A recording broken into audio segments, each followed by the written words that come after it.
Musical pillars Bangalore to 350 kilometre distance रे one of the mysterious temple रही जहाँकि एही विलेज रे ना होची हम्पी। एठारे विजय विटला नाम रे गोटे मंदिर रही।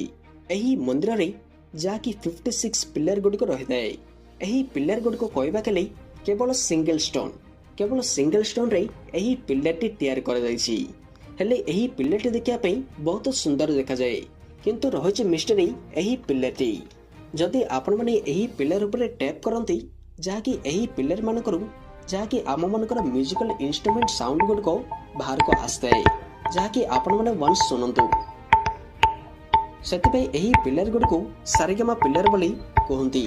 एही पिलर मानक ऊपर बहुत गुडे कारण गुड़िक रही, किंतु वर्तमान आज पर्यंत क्यों कारण एही शब्द गुड़िक बाहर बोली किए भी जानी ना।